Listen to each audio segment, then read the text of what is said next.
Uy, ayos to. Oh. Pang-check ng battery, tsaka yung ano, alternator. Oh. Oh, ganda to ah. Yung ano ni Wigo, parang battery, parang alanganin na yun. Maganda pang check to. Oh. Tingnan natin magkano to.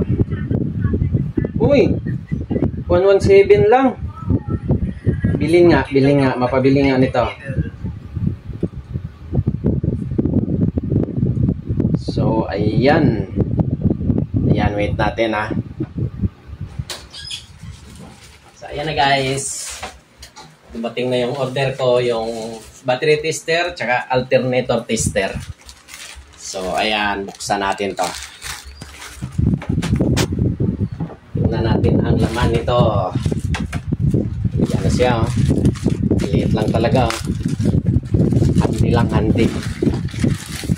Yun, no? Grabe yung sealer, oh. Galing ng pagkabalot ng sealer. So, yan. Or ilayin na lang natin. Ayun. Ayan nga siya guys, oh.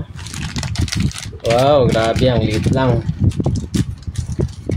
Oh, ang liit lang talaga. Ang liit lang yan, oh. Pero laking bagay. Ganyan ba ito? Ito, so ready to use na to. Ready to use na. Ayan, ang galing. So ayan, testing natin to guys. Testing natin kay Wigo kung okay ba. Cut.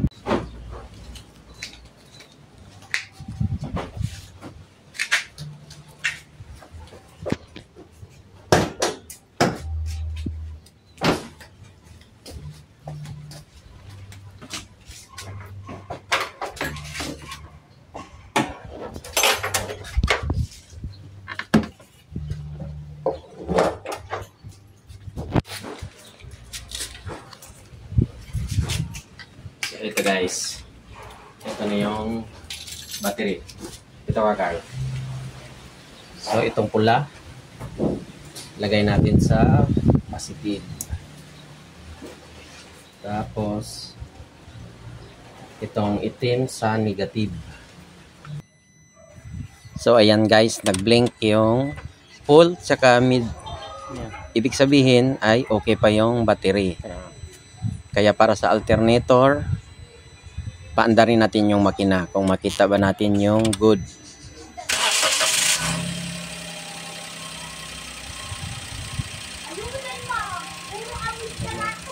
So ayan, no, ayan, no, nag-blink yung good, oh. Ibig sabihin yung alternator ay okay pa.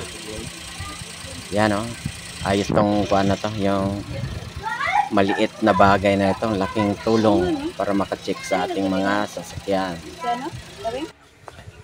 So ayan na guys, nasubukan na natin, napagana yung sa battery at napagana yung sa alternator. Kaya itong maliit na bagay na to guys ay recommended ko na idagdag sa tools nyo. Kasi malaking tulong talaga siya para sa sasakyan.